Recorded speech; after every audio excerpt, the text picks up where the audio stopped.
क्या हालचाल है बच्चों। चलिए, पिछली क्लास में एरोमेटिक के ऑक्सीडेशंस पढ़े थे। V2O5 से पढ़ा, K2Cr2O7 से पढ़ा और महा इंपॉर्टेंट केमेनोफोर और इटार्ड, आखिरी में इल्ब्स पर सल्फेट ऑक्सीडेशन। तो अब हम उसके आगे स्टार्ट करेंगे। मेरे ख्याल से कुछ 2 4 5 क्वेश्चंस थे डिस्कशन के लिए, सो उन्हें कर लेते हैं। केमेनोफोर के थे, चेक करिए जरा। केमेनोफोर के क्वेश्चंस थे 35 से 40 तक, ठीक है। तो एक बार मैं ये डिस्कस कर देता हूं। होमवर्क है ऑक्सीडेशन बाय केमेनोफोर, ऑक्सीडेशन बाय केमेनोफोर। इसमें 35 में मेरे भाई 4 COOH आ जाएंगे, 4 COOH आ जाएंगे। आप देख सकते हैं 4 बेंजाइलिक सेगमेंट्स हैं और वो इंडिविजुअल सेगमेंट्स हैं, इसलिए 4 ग्रुप्स आ जाएंगे। 36 में भी 4 आएंगे, लेकिन इनकी पोजीशन अलग अलग होगी।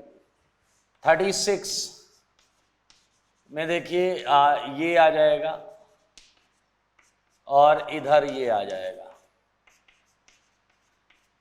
ये आपके पोजिशनल आइसोमर्स हैं दोनों, अगर देखें तो। 37 का भी सेम आंसर है, 37 का बिल्कुल सेम आंसर है। 38 को ध्यान से देखें। 38 में मैंने अभी क्वेश्चन ही लिखा है, 38 में अभी क्वेश्चन ही लिखा है। Look at for a ring, इधर बेंजाइलिक पर एक H है, इधर भी बेंजाइलिक पर एक H है। तो क्या आप समझ गए? अगर मैं लेफ्ट वाली रिंग के रिस्पेक्ट में लेता हूं तो आप समझ गए हैं मेरे भाई कि थैलिक एसिड आ जाएगा, थैलिक एसिड आ जाएगा। टॉकिंग अबाउट 39 मेरे भाई यहां देखना पड़ेगा, एक रिंग बच जाएगी और एक रिंग निपट जाएगी। तो NO2 बचा ले जाएगा अपनी वाली रिंग को, NO2 बचा ले जाएगा अपनी वाली रिंग को। क्यों? क्योंकि NO2 इसे इलेक्ट्रॉन डेफिशिएंट रखेगा, और जो इलेक्ट्रॉन डेफिशिएंट होता है वो जल्दी ऑक्सीडाइज नहीं होता। तो बाजू वाली जो रिंग है वो ऑक्सीडाइज जाएगी। 40th NH2 निपटा देगा अपनी वाली रिंग को, क्योंकि ये तो बहुत इलेक्ट्रॉन डोनेटिंग होता है। तो आप देख सकते हैं सारे लोग, we would have phthalic acid as product in 40th। सारे लोग देख लो। ये केमेनोफोर ऑक्सीडेशन, जो एरोमेटिक कंपाउंड का ऑक्सीडेशन आपने पढ़ा था, उसके 5-6 क्वेश्चंस थे जिनका आंसर्स हमने नहीं लिखे थे। तो मेरे भाई मैं इसे हटाऊंगा और आगे बढ़ेंगे। आगे बढ़ के आज हम चालू करेंगे बहुत इंपॉर्टेंट सेगमेंट एरोमेटिक में ही, फिनॉल। फिनॉल में 3 रिएक्शंस बहुत इंपॉर्टेंट है, तो आज हम प्रयास करेंगे कि हम तीनों कर पाएं। इसमें से कुछ रिएक्शंस हैं फॉर्मेशन ऑफ फिनॉल की, फिनॉल कैसे बनेगा, और कुछ है उनकी केमिकल रिएक्शंस प्रॉपर्टीज की। तो मैं ये हटा देता हूं, हटा दें, ओके।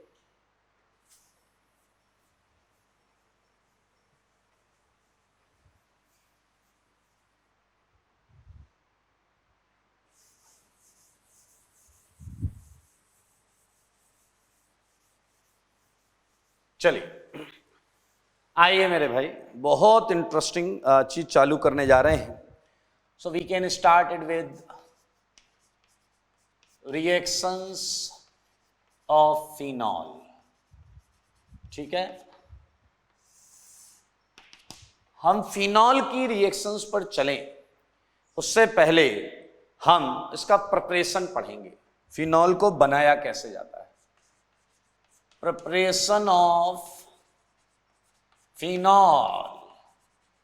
मेरे भाई कई तरीके आपको पता हैं, कई तरीके पता हैं। आइए देखें कौन कौन से तरीके हैं। एक मेथड ये वाला, याद करो जरा, तुम Cl लिया करते थे, NaOH delta, Dow's process, Dow's process से फिनॉल बना देते थे। याद आया आपको? हमने पढ़ा हुआ है ये। अच्छा, एक और पढ़ा था हमने, सल्फोनेशन में एक और पढ़ा था, याद करो जरा, सल्फोनिक एसिड पर NaOH डेल्टा, तो ये आपको क्या दे रहा था? फिनॉल दे रहा था मेरे भाई, फिनॉल। बहुत सिंपल सा दो मेथड एरोमेटिक में आपने बहुत क्रिस्टल क्लियर तरीके से पढ़े हुए हैं। ठीक है मेरे भाई, चलिए अब मैं जो तरीका आपको बताने जा रहा हूं, एक दो और लिख लो, एक दो तरीका और लिख लो। वो बहुत ऑर्डिनरी मेथड्स होंगे, मैं और जो भी बता रहा हूं, लाइक एक आपने ये भी पढ़ा था, V2O5 250 डिग्री सेंटीग्रेड फिनॉल दे रहा था, ये पिछली 2-3 क्लास में ही पढ़ा है हमने मेरे भाई। लेकिन जो सबसे इंपॉर्टेंट मेथड है, मैं चाहूंगा आप सबका ध्यान इस पर आए, ठीक है, बहुत इंपॉर्टेंट है। और देखिए ये क्या है, ये है क्यूमीन हाइड्रोपरऑक्साइड। क्यूमीन हाइड्रोपरऑक्साइड, कई जगह रिएक्शन लिखा होता है और कई जगह रीअरेंजमेंट लिखा होता है। सो आई डोंट थिंक कि आपको कोई इश्यू होना चाहिए इसमें। ध्यान से सुनेंगे क्या है इसमें, क्या खासियत। आइए सारे लोग देखें, whenever क्यूमीन हाइड्रोपरऑक्साइड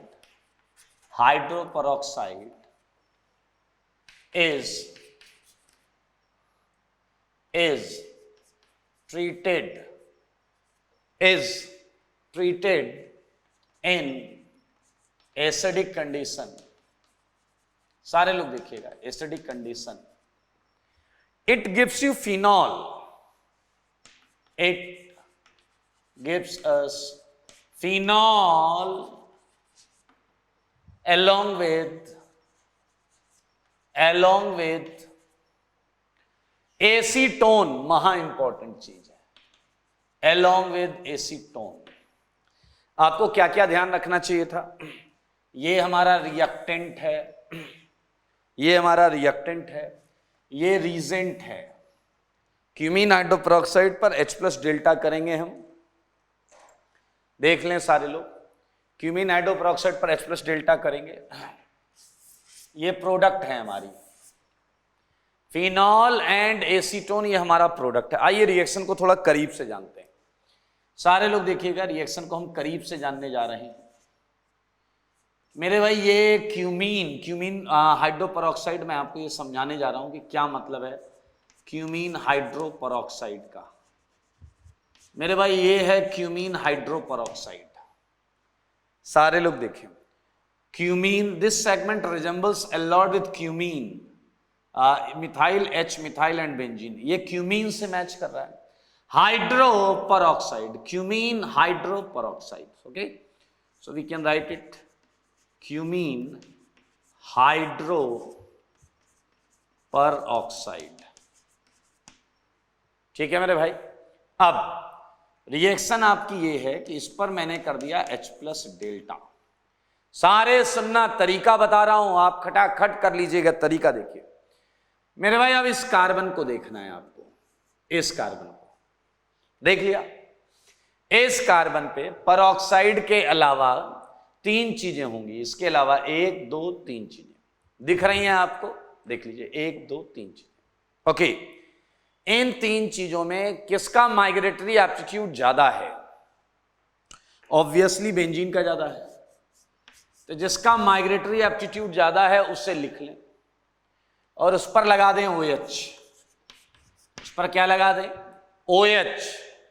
मेरे भाई अब 3 में से 1 तो लेकर OH लगा दिया, 2 बचे मेरे भाई, वो कार्बोनाइल के आजू और बाजू लगा दो, वो कार्बोनाइल के आजू और बाजू लगा दो। रिएक्शन कंप्लीट हो चुकी है। और इस तरह बहुत बार आया है IIT में, ये सुन लो, बहुत बार आया है ये मोस्ट इंपॉर्टेंट है, लगा लें तो 4000 बार मोस्ट इंपॉर्टेंट। अब आप कहोगे वो सब तो ठीक है, बट ये जगह क्यों छोड़ी है?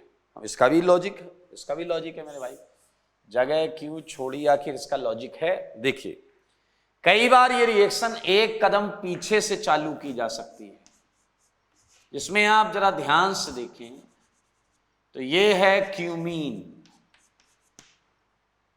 ये है क्यूमीन।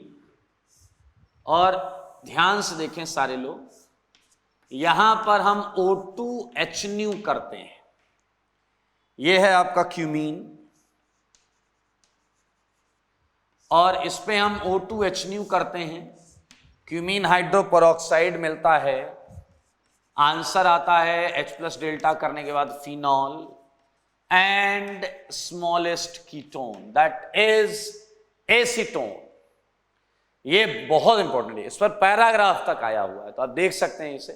तो चलिए अब बात है मैकेनिज्म की। तो मैकेनिज्म एक पार्ट ये हो गया और दूसरा पार्ट ये हो गया। तो मेरे भाई क्या आप सब ये समझ पा रहे हैं कि फर्स्ट पार्ट में रेडिकल इन्वॉल्व हुआ है, रेडिकल इन्वॉल्व हुआ है, आप देख सकते हैं, और ये भी ऑक्सीडेशन रिएक्शन है। आप देखें first part is oxidation reaction, benzylic carbon H के बॉन्ड के बीच में O2 घुस गया, बॉन्ड के बीच में O2 घुस गया।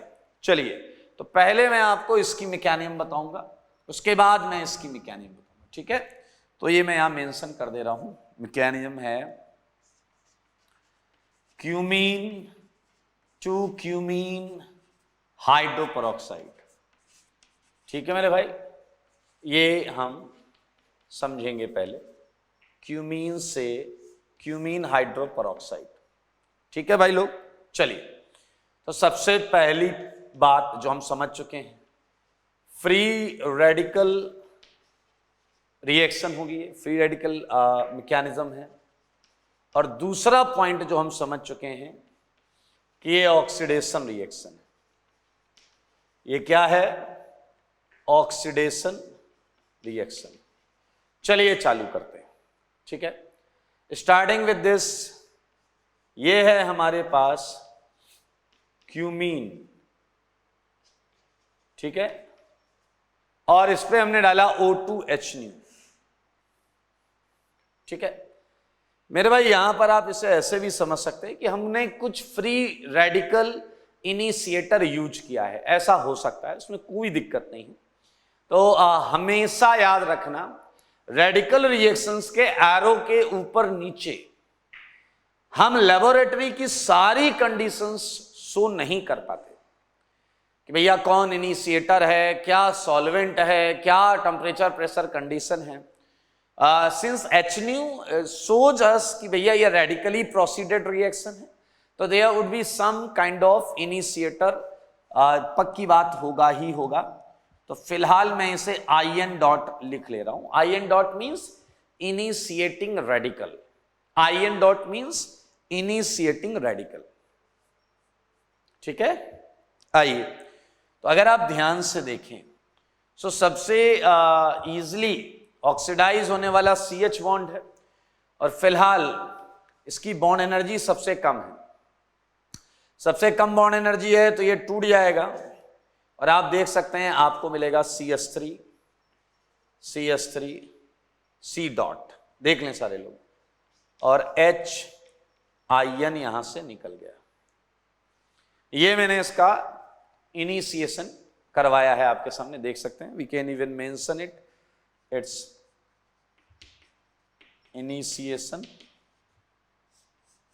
ओके। चलिए मैं लेफ्ट वाला पोर्शन हटा देता हूं, ये तो आसान है, आपने कर भी लिया होगा। तो चलिए जरा ध्यान से देखें,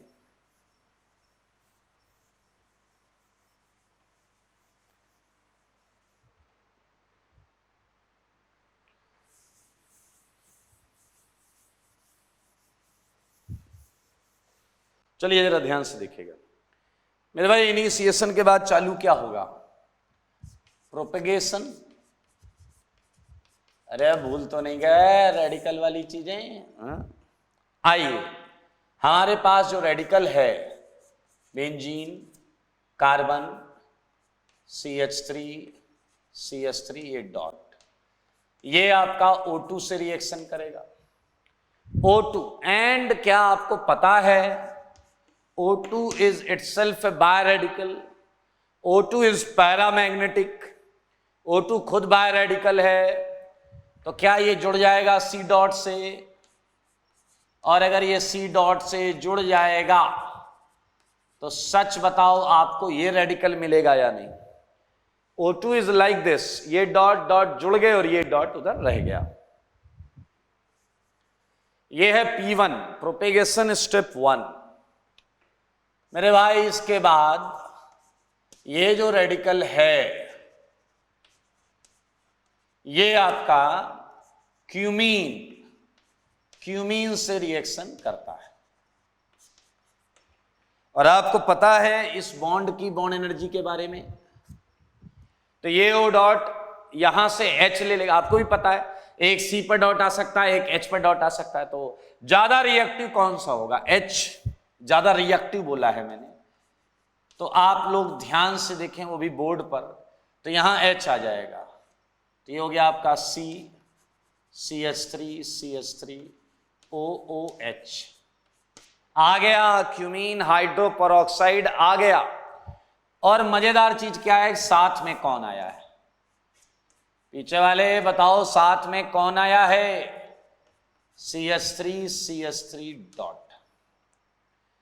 मैं इस एरिया को थोड़ा सा ऐसा कब्जा कर लेते हैं अपन, हाँ?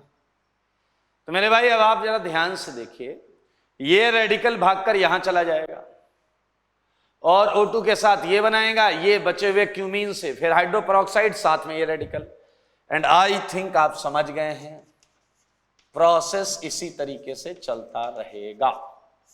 टर्मिनेशन में जो लास्ट वाला रेडिकल होगा, कोई भी रेडिकल हो सकता है वो, तो वो मेरे भाई नलीफाई हो जाएगा, तो ये प्रोडक्ट में काउंट नहीं होता, एकदम रिलैक्स रहे। वी जस्ट गेट इट कि क्यूमीन से क्यूमीन हाइड्रोपेरोक्साइड कैसे बना, हमारे सामने यहां पर तमीज से चीजें लिखी हुई। अब हम बात करेंगे क्यूमीन हाइड्रोपेरोक्साइड के रीअरेंजमेंट की, ठीक है? वो भी आसान है। इवन आप क्यूमीन हाइड्रोपेरोक्साइड का रीअरेंजमेंट देख के कुछ समझ सकते हैं। लुक एट दिस, यहां बेंजीन कार्बन से लगा है और यहां बेंजीन ऑक्सीजन से लगा है, तो it's very clear to us कि ड्यूरिंग रिएक्शन मैकेनिज्म रीअरेंजमेंट या माइग्रेशन जरूर हुआ है। मैं इस बात को यहां लिखने जा रहा हूं। अभी हम मैकेनिज्म कौन सी कर रहे हैं? Cumene hydro peroxide rearrangement mechanism, ये हम करने जा रहे हैं, ठीक है? करें। अब मेरे भाई इस पे H+ डालना है, सब तो अब आता, अब आपके जोन में आ गई रिएक्शन, निपटा दो, चलो निपटा देते हैं। ये C, ये मिथाइल OOH, मेरे भाई H+। तो I think it's clear that ये बेंजीन C Me OH2+, ये देखें, सारे लोग देखें। मेरे भाई आप फील करें ये वुल्फ जैसी कंडीशन है। इस एटम पर लोन पेयर है और उसी पर एक लीविंग ग्रुप है। समझे इस सिचुएशन को, समझे?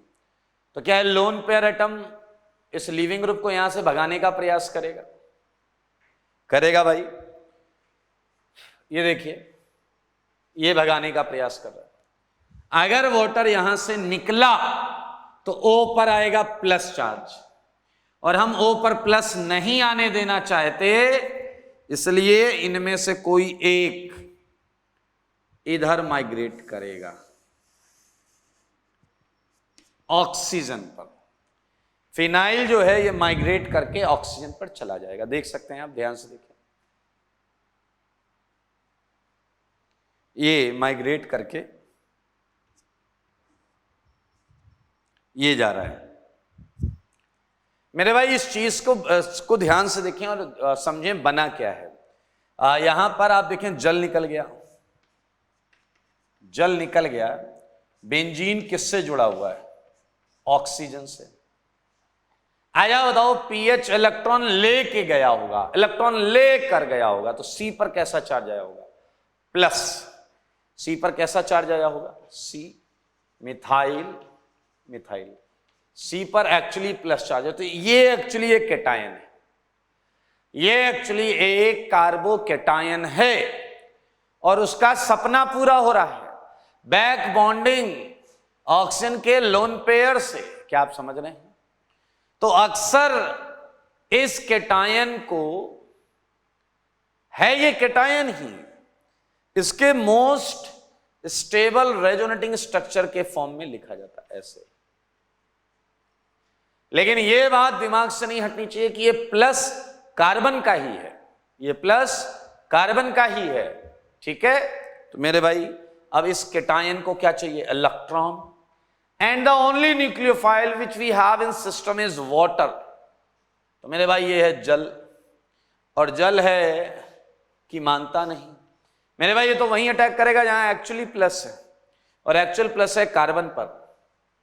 बनने वाली चीज को देखो, बेंजीन, ओ, मिथाइल, मिथाइल, OH2+। सारे लोग ध्यान से समझो, पहले समझो सारे ध्यान से। आया समझ में आपको? हाँ।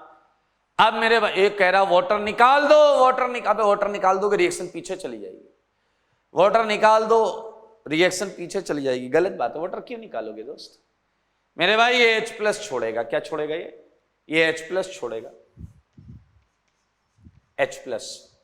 और आपके पास जो चीज आई है उसे मन की निगाह से देखें, बेंजीन है, O है, ये है और OH है, दिख रहा है सबको? कंडीशन है एसिडिक, कंडीशन है एसिडिक वाटर है, ये ईथर हाइड्रोलिसिस मान सकते हैं आप, हेमीकीटल का क्लीवेज मान सकते हैं।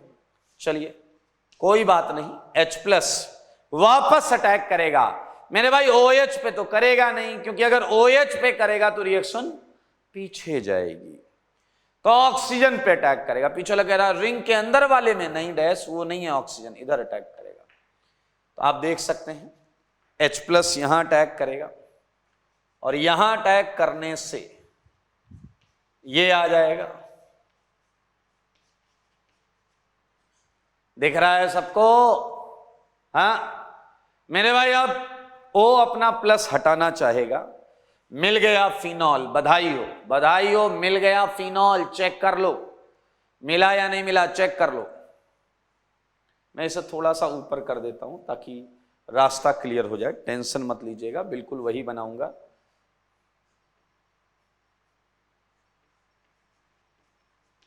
हाँ मेरे भाई फिनॉल मिल गया, यहां पर फिनॉल है, और साथ में कार्बन पे प्लस आया होगा, तो ऑक्सीजन ने क्या कर दी, बैक बॉन्डिंग। तो मेरे भाई क्या आपको दिख गया है, C+O, हालांकि उस पर H रहा होगा तो वो H निकल जाएगा, D प्रोटॉन हो जाएगा। बहुत सिंपल, बहुत आसान, cumene hydro peroxide rearrangement mechanism आप देख सकते हैं, आपकी नजरों के सामने है, और इसी के साथ क्यूमीन हाइड्रो पेरोक्साइड रीअरेंजमेंट खत्म हो जाता है। मेरे भाई बहुत बार पूछा गया है, प्रोडक्ट पूछे जाते हैं, यहां से यहां के बीच में इंटरमीडिएट पूछा जाता है, this is your intermediate, this is your intermediate. ये कई बार IIT एडवांस में आ चुका है, तो आपको इस पे विशेष कृपा रखनी चाहिए, ध्यान रखना चाहिए, ठीक है। अब ये हटेगा, सब हटा रहा हूं मैं। हम इसके कुछ क्वेश्चंस कर लेंगे, 2 4 5 जो भी क्वेश्चन पॉसिबल, बहुत ज्यादा वैरायटी नहीं है। क्यूमीन टाइप का कंपाउंड रखना जरूरी है, O2 HNu H+ डेल्टा पता ही है आपको।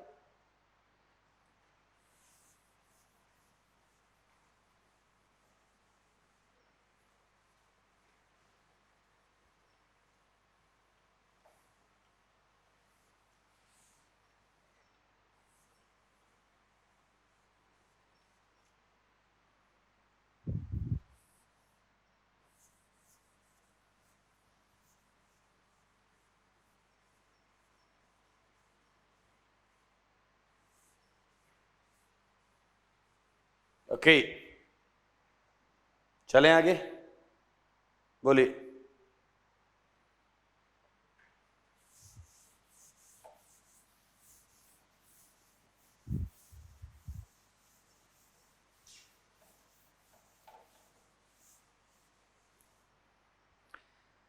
क्वेश्चंस देखते हैं, ये इसके क्वेश्चंस करते हैं कुछ। फर्स्ट क्वेश्चन देखिए, मैं अगर आपको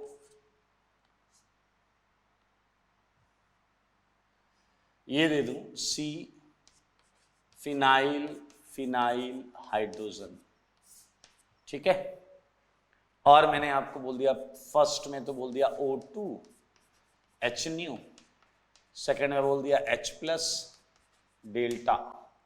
कर लीजिएगा just for practice, nothing special. एक और कर लो, ये कर लेना, ये फिनाइल लगा हुआ, एक रिंग है यहां पर, ठीक है, बेंजीन रिंग एक यहां लगी हुई है। थर्ड केस फिनाइल है, आई थिंक आप लोग जानते हैं पीटॉल, पीटॉल एंड पैरा एनएसिल। हमने कार्बोकेटाइन में पढ़ा था, बेंजीन के पैरा पर CH3 होता है और एनएसिल में OCH3 होता है। तो ये क्वेश्चंस कर लीजिएगा, बहुत आसान है, कुछ भी नया नहीं है दोस्त।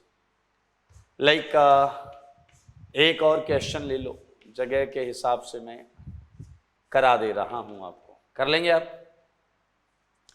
चलिए, आफ्टर क्यूमीन हाइड्रोपेरोक्साइड रीअरेंजमेंट एक रिएक्शन करने जा रहे हैं जो फिनॉल शो करता है, और बहुत सिंपल और बहुत अच्छी रिएक्शन है, तो मैं यहां पर वो बताता हूं। ये नाम ध्यान से सुनना, क्योंकि ये नाम आप पहले भी कहीं सुन चुके हैं, और ये है आपका कोल्बे रिएक्शन। कोल्बे रिएक्शन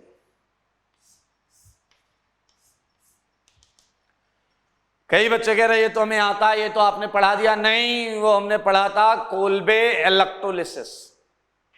ये है कोल्बे रिएक्शन। क्या होता है इस रिएक्शन में, ध्यान से देखें। In this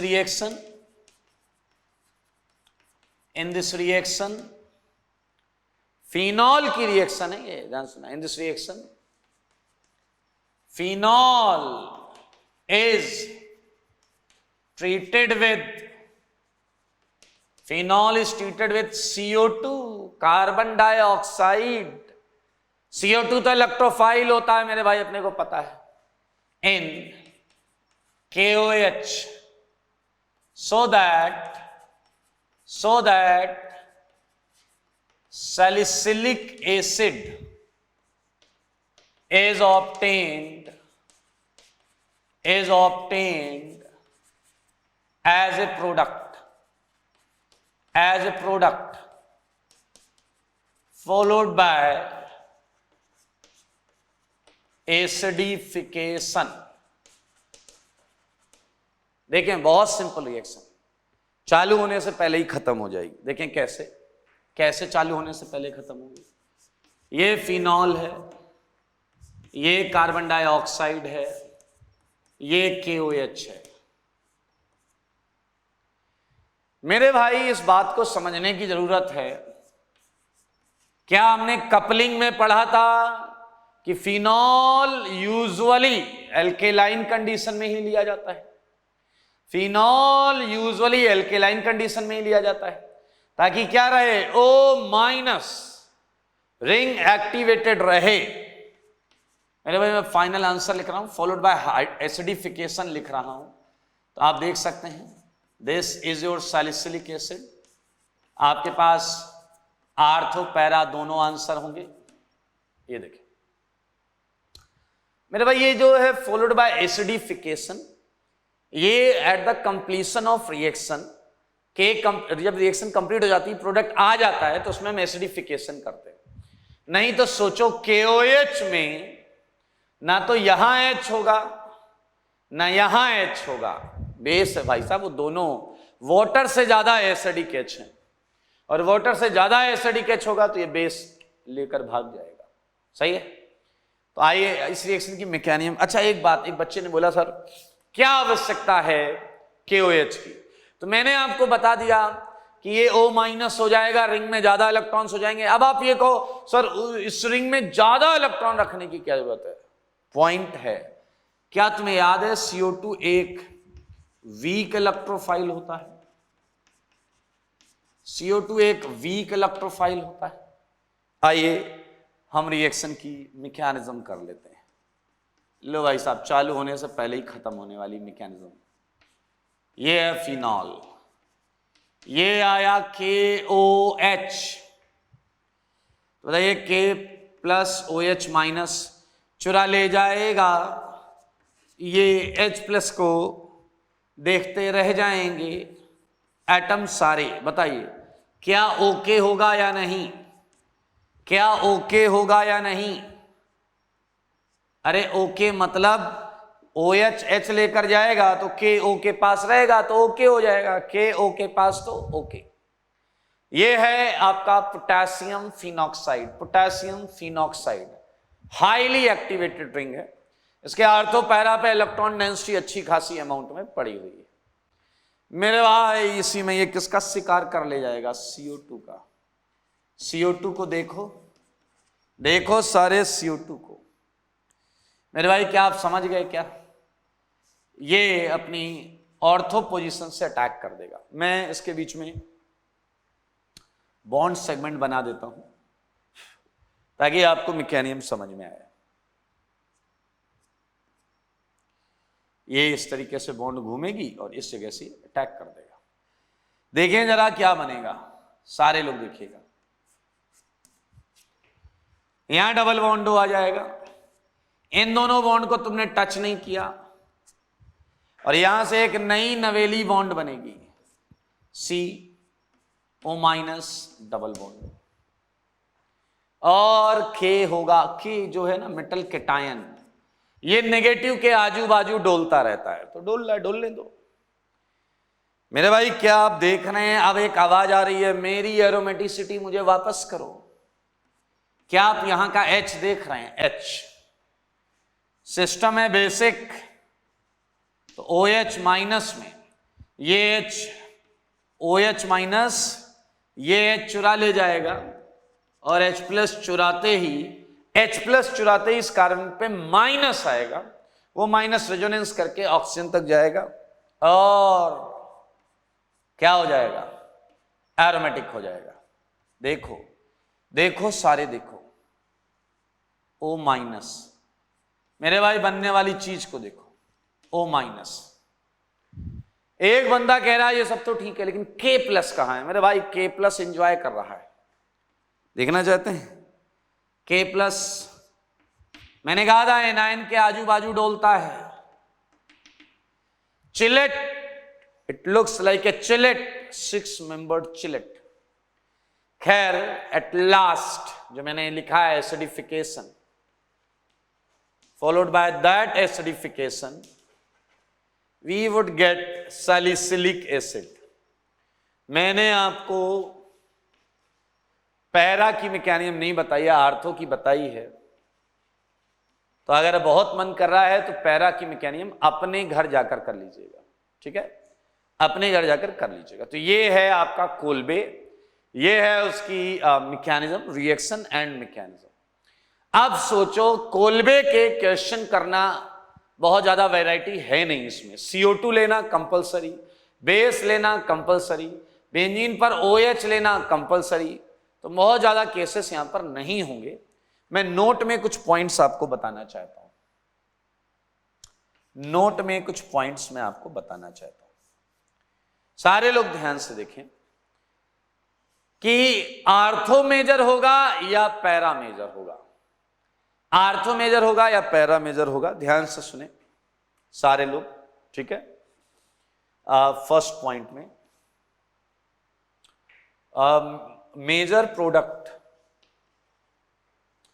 major product of Kolbe reaction,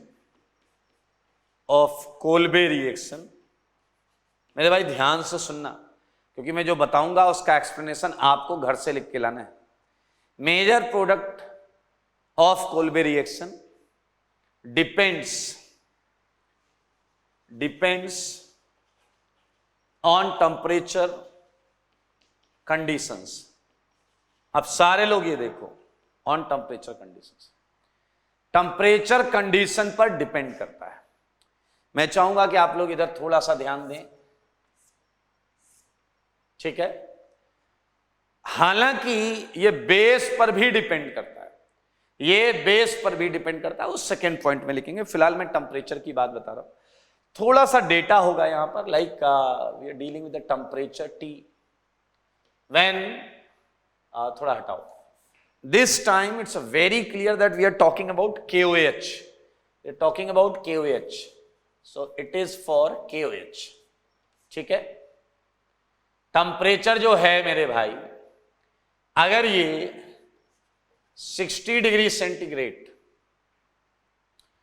या इससे कम है, 60 डिग्री सेंटीग्रेड या उससे कम है, सारे लोग देखें, तो मेरे भाई इस केस में थोड़ा मैं इधर लिखता हूं यार, 60 डिग्री सेंटीग्रेड, तो मेरे भाई यहां पर पैरा जो है वो आर्थो से ज्यादा आता है, para product dominates over ortho. अब आप बिल्कुल चाहेंगे लिखना, ऐसा क्यों, तो तुरंत इसके आगे आप ऐसा लिखें, because and dash dash dash dash dash dash dash dash dash dash dash dash, 3 लाइनें छोड़ दीजिएगा, आपको लिखना है, मैं समझा दूंगा, आप लिख लीजिएगा। तो मेरे भाई आप इस इनइक्वलिटी इन टेम्परेचर को ध्यान से देखें। Second, when temperature is less than 160 degree centigrade, ध्यान से देखें, less than 160 degree centigrade and greater than 60 degree centigrade, सही है। तो मेरे भाई यो answer comes out to be ortho greater than para, ortho greater than para, सारे देखो, सारे आर्थो ग्रेटर देन पैरा, ठीक है। एंड फिर से हम इसका रीजन लिखेंगे, रीजन लिखें, because dash dash dash dash dash dash dash dash dash dash, 3 लाइनें छोड़ दीजिएगा। चला कह रहा मुझे डाउट आ चुका है, मैंने कहा बेटा क्या डाउट है, कह रहा है दोनों के रीजन सेम क्यों है, मैंने कहा कैसे, कह रहा है ये भी डैश डैश डैश है, ये भी डैश डैश डैश है, दरअसल ये डैश नहीं है, तुम डैश हो। आइए सी को देखें, if temperature is greater than 160 degree centigrade, मेरे भाई मेक ए गेस, क्या आएगा, again para dominates over ortho, para फिर आर्थो को डोमिनेट कर देता है। अब अगर आप ध्यान से इसका एक्सप्लेनेशन लिख लें, because dash dash dash dash dash dash dash dash dash, पीछे लगा रहा जिसका कोई एक्सप्लेनेशन ना हो वो डैश डैश हो जाता है। अब हम बात करेंगे क्यों इस तरीके से आर्थो और पैरा प्रोडक्ट चेंज हो रहे हैं टेम्परेचर के साथ। आइए सुनिए, मैं CO2 के पास गया, मैंने CO2 से पूछा भैया क्या करने जा रहे हो, इसने कहा मैं फिनॉल का कार्बोक्सिलेशन करूंगा। मैंने कहा मतलब, कह रहा है मैं फिनॉल पर लग जाऊंगा, COOH क्रिएट करूंगा। मैंने कहा बहुत अच्छी बात है। मैंने कहा एक काम करो, ध्यान से सुनना, मैंने CO2 को बोला एक काम करो, आर्थो पे लगना, आर्थो पे, ये मैं अपनी तरफ से इनपुट डाल रहा हूं, ध्यान से सुनना। मैंने CO2 को कहा आर्थो पे लगना, आर्थो पे। उसने कहा क्यों? मैंने कहा मुझे पता है आर्थो पर तुम्हें चिलेशन एंजॉय करने को मिलेगा, चिलेशन एंजॉय करने को मिलेगा। CO2 ने कहा कि देखो मेरी भी इच्छा है कि मैं चिलेशन को एंजॉय करूं, लेकिन आर्थो पे अटैक करने के लिए आपको लगे हुए ग्रुप के क्राउडिंग, लगे हुए ग्रुप के साइज से रिपल्सन भी खाना पड़ता है। तो CO2 ने इस बात की दुहाई दी, low temperature condition first case, भैया ऐसी कंडीशन नहीं है कि मैं अगेंस्ट द रिपल्सन ऑर्थो पर अटैक करूं। समझो मेरी बात को। CO2 ने कहा मैं वीक इलेक्ट्रोफाइल, मेरी इतनी टेंडेंसी नहीं है, इतनी हैसियत नहीं है कि मैं अगेंस्ट द रिपल्सन आर्थो पर अटैक करूं। पहले का एक्सप्लेनेशन हो गया। मैंने CO2 से कहा तुम कब करोगे आर्थो पे अटैक? कह रहा अरे कोई थोड़ा सपोर्ट करे, थोड़ा कोई सपोर्ट करे। मैं गया और मैंने टेम्परेचर का नॉब घुमा दिया। मैंने ऐसा टेम्परेचर का नॉब घुमा दिया, वापस आकर क्या देखता हूं, CO2 आर्थो पर लगा है। भैया ये वाला केस चल रहा है। मैंने कहा और क्या चल रहा है? कह रहा चिलेशन एंजॉय कर रहे हैं। मैंने कहा एनर्जी कहां से आई? उस रिपल्सन के अगेंस्ट अटैक करने की एनर्जी कहां से आई? कह रहा सिस्टम ने ज्यादा टेम्परेचर कर दिया। मैं मेरे भाई भाग के वापस गया और मैंने टेम्परेचर और बढ़ा दिया। वापस आकर देखता हूं वो फिर से पैरा पर चला गया आर्थो से भाग के। मैंने कहा तुम यहां क्या कर रहे हो? तुम्हारे पास तो और एनर्जी आई होगी, तुम्हें तो चिलेशन एंजॉय करना चाहिए था। CO2 ने कहा पहले ये बताओ टेम्परेचर बढ़ाया किसने? मैंने कहा मुझे क्या पता किसने बढ़ाया। कह रहा है सुनो, जब चिलेशन ही नहीं रहा, जब चिलेशन ही नहीं रहा तो आर्थो पर जाकर क्या करेंगे? क्या आप तक मेरी बात पहुंची है? सुनो, हाई टेम्परेचर पर चिलेशन डिस्ट्रॉय हो जाता है, और चिलेशन डिस्ट्रॉय हो जाता है तो मेरे भाई लेस क्राउडेड पैरा मेजर बनता है। I think you just get it. 3 case we don't have CO2 is a weak electrophile and not easy to attack on artho against the repulsion. That's why para is major. In between this temperature, CO2 has sufficient energy or sufficient tendency to attack at artho and can be stabilized by chilation.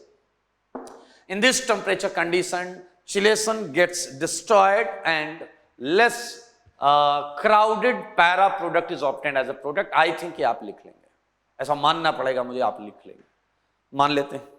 ये था note का first point. हम बात करेंगे note के second point के बारे में, सेकंड पॉइंट के बारे में, ठीक है।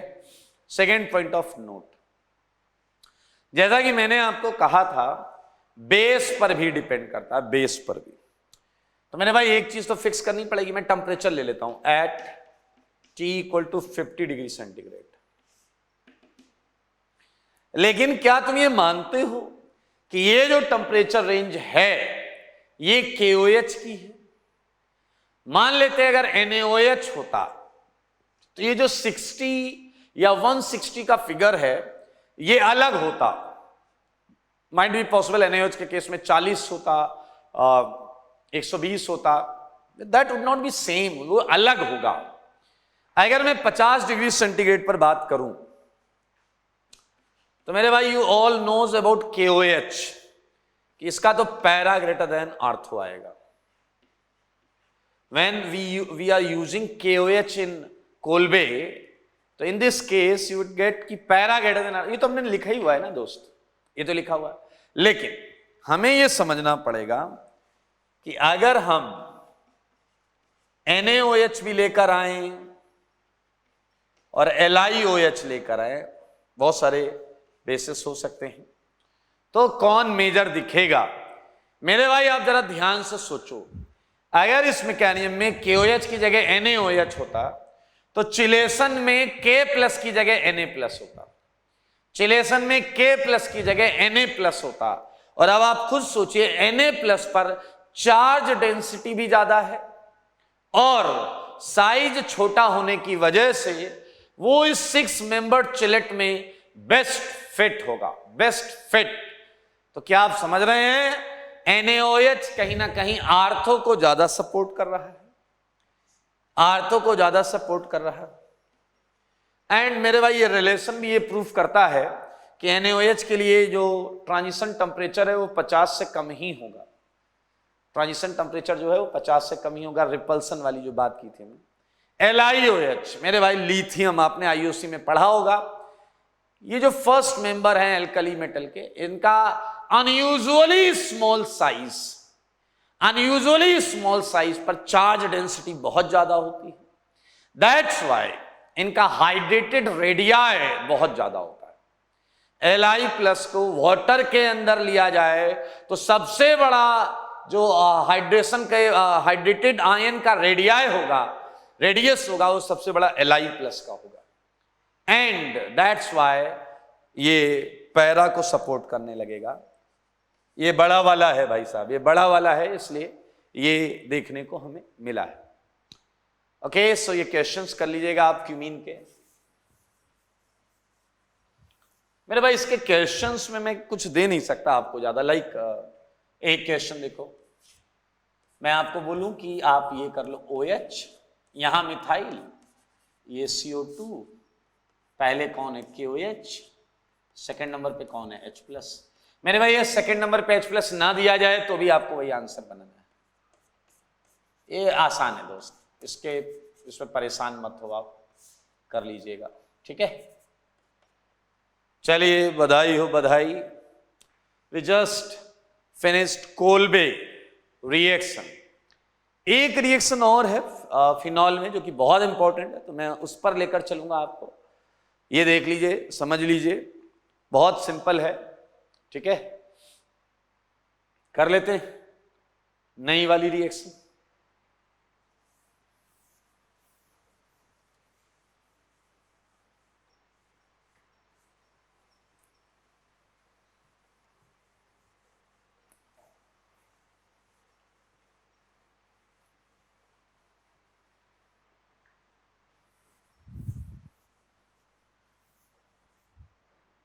अगली जो रिएक्शन हम पढ़ने जा रहे हैं मेरे भाई, इस रिएक्शन पर पैराग्राफ आया हुआ है एडवांस के अंदर, तो आप समझ सकते हैं कि इंपॉर्टेंट रिएक्शन है, ठीक है।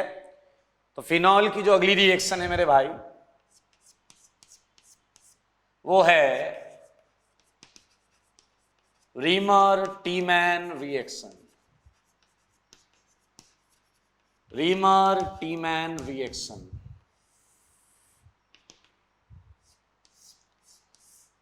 ठीक है मेरे भाई। रीमर-टीमैन रिएक्शन में होता क्या है ये समझते हैं। ये रिएक्शन एक्चुअली शॉर्ट में बोला जाए तो फॉर्माइलेशन ऑफ फिनॉल है।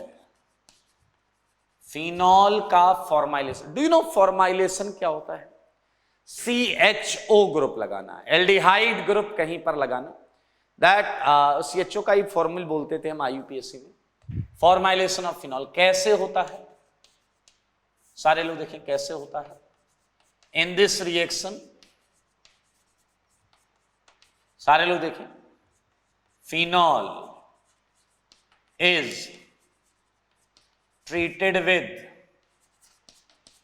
phenol is treated with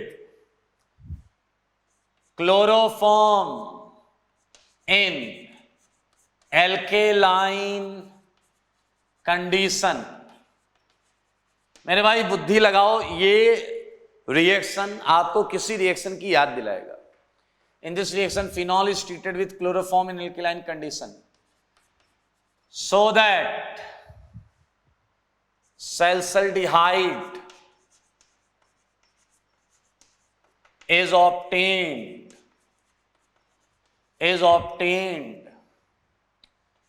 as a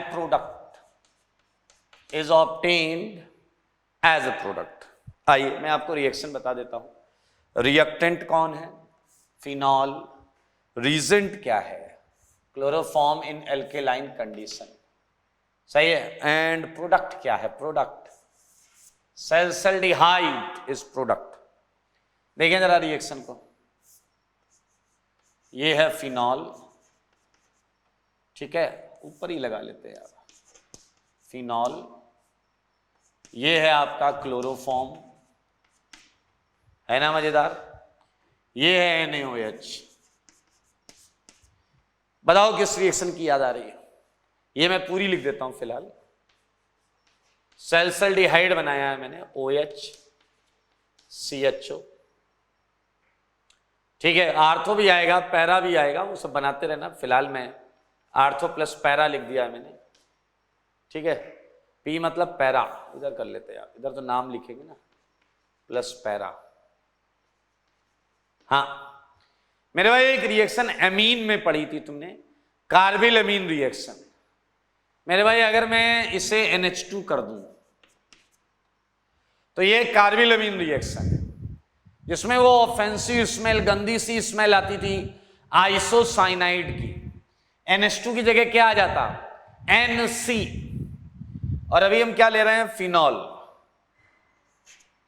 अभी रिएक्शन किस चीज की हो रही है? फिनॉल की हो रही है। आंसर क्या है? सल्फरडिहाइड है। आइए इस रिएक्शन को थोड़ा बैलेंस करने का भी प्रयास करते हैं। ओके, OH आ गया, OH वही हो गया, CH एक O इधर से ले गया, CHO हो गया, थ्राइस NaCl 3 NaCl हो गया, और ट्वाइस H2O आ रहा है क्या? हाँ सही है मेरे ख्याल से, ट्वाइस H2O, ट्वाइस H2O। ये है आपकी रीमर-टीमन रिएक्शन। जब आप याद करो आइसोसाइनाइड से रिजेंबल कर रहा है, तो आइसोसाइनाइड हमने स्टार्ट कैसे किया था? बिल्कुल वैसे ही स्टार्ट भी होता है। आओ इसकी मैकेनिज्म करते हैं। This group is known as formyl group. ये है आपका formyl group, that's why it is called कि फॉर्माइलेशन कराया गया है। मेरे भाई हम मैकेनिज्म स्टार्ट कर रहे हैं इसकी, सारे लोग देखें, ठीक है। मैकेनिज्म में देखिए क्या है, ये क्लोरोफॉर्म है। याद आया मैंने बोला था क्लोरोफॉर्म ने सोचा कि NaOH को निपटा देते हैं, बेहोश कर देते हैं NaOH को, लेकिन NaOH भी अच्छा वाला बेस था। NaOH का OH माइनस पोर्शन इसका H लेकर भाग गया।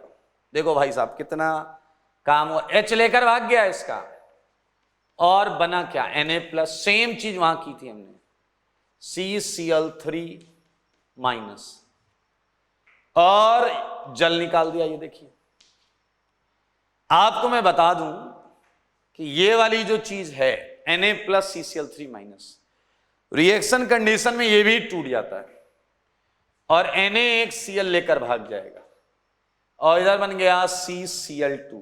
महा इंपॉर्टेंट नाम तो सुना ही होगा, नाम है डाइक्लोरोकार्बीन।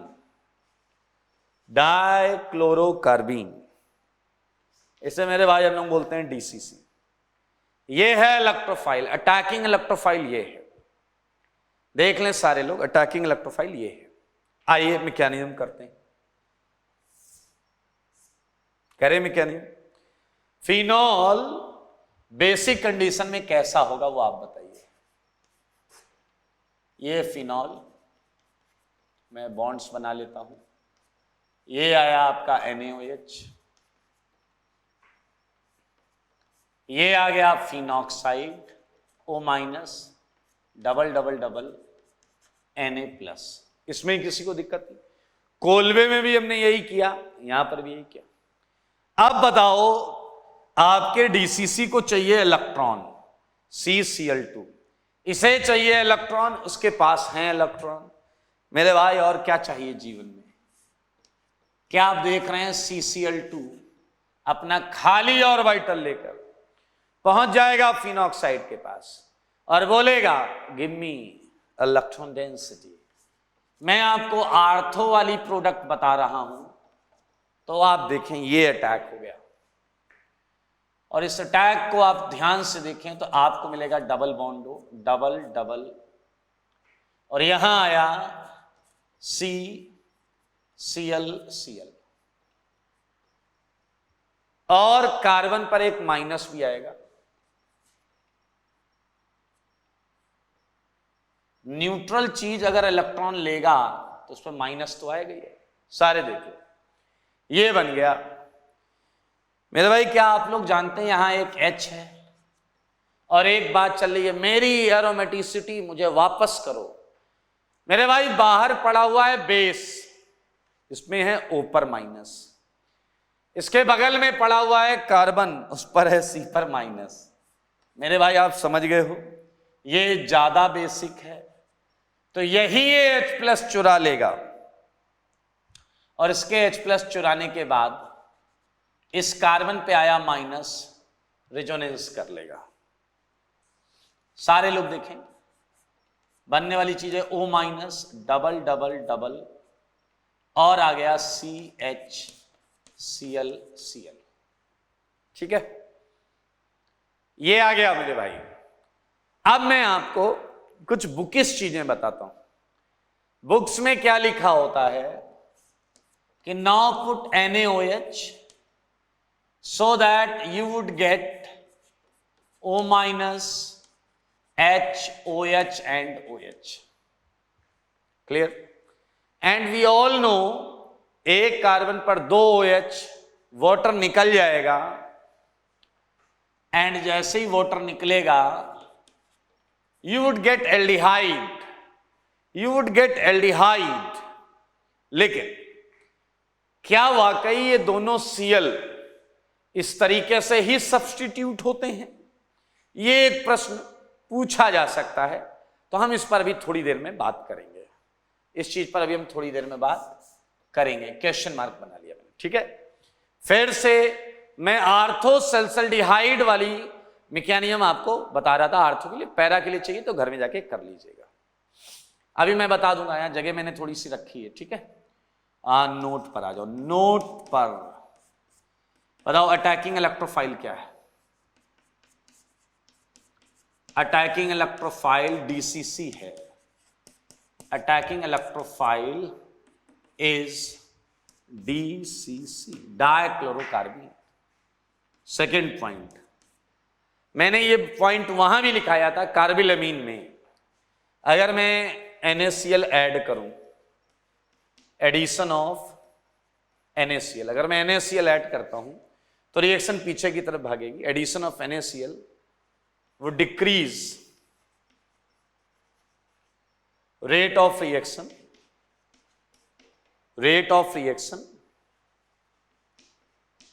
क्यों करेगा? कॉमन आयन की वजह से। ड्यू टू NaCl बढ़ाओगे, रिएक्शन पीछे जाएगी, DCC कम हो जाएगा।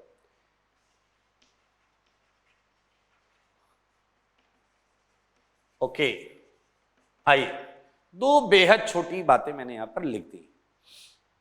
अब मुद्दे पर आएंगे, आर्थो मेजर या पैरा मेजर। ध्यान से सुनेंगे सारे लोग, सबसे इंपॉर्टेंट काम की चीज अब आ रही है, थर्ड पॉइंट, और ये है आपका मोस्ट इंपॉर्टेंट, ठीक है मेरे भाई।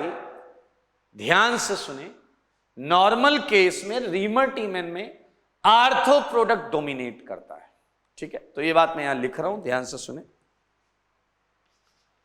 Ortho product dominates.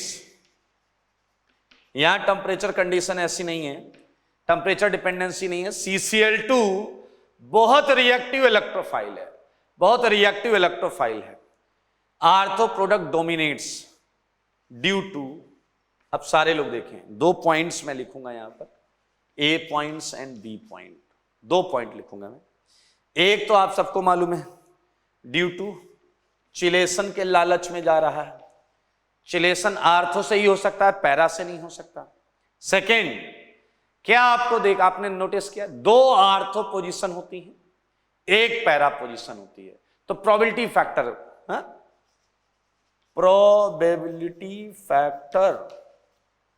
Of 2 आर्थोसाइट over 1 para. एक बच्चा आया, कह रहा 1 मिनट, अगर हम 1 आर्थो पर पहले से ही कुछ लगा दे तो वो केसेस अलग होंगे। ये बात तब की है जब फिनॉल है ऐसा, आर्थो दोनों खाली, ठीक है, तभी हम ये बात कर रहे हैं मेरे भाई। मैं इधर का पोर्शन हटा रहा हूं, लेफ्ट हैंड साइड का पोर्शन हटा रहा हूं।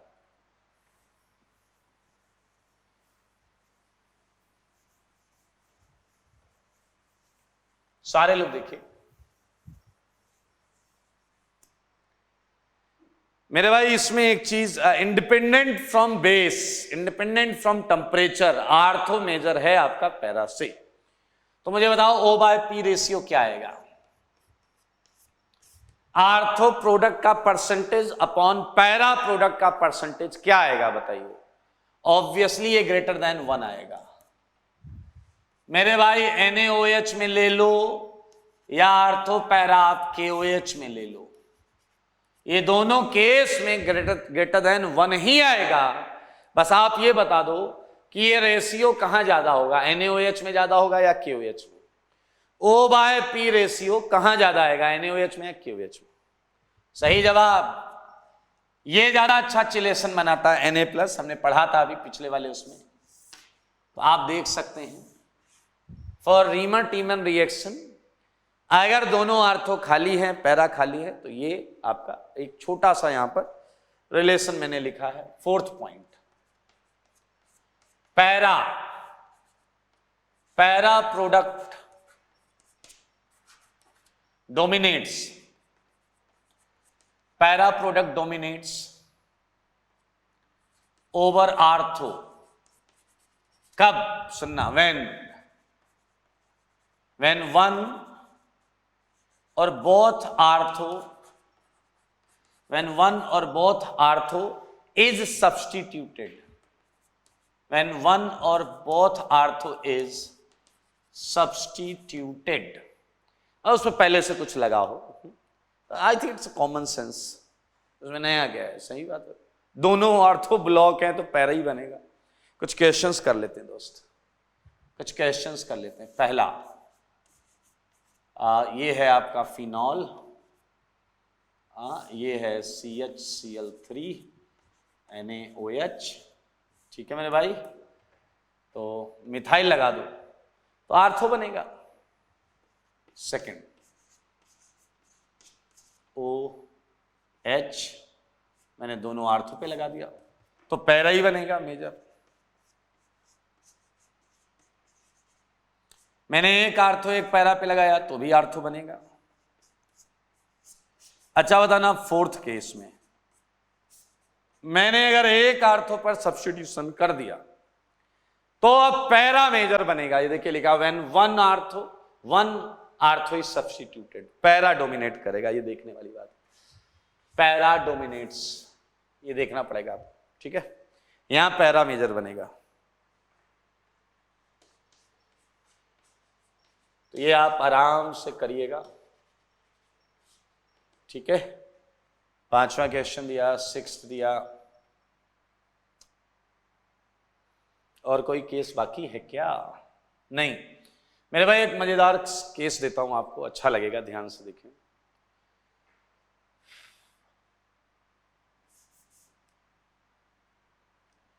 मेरे भाई कुछ ऐसी रिएक्शंस भी हैं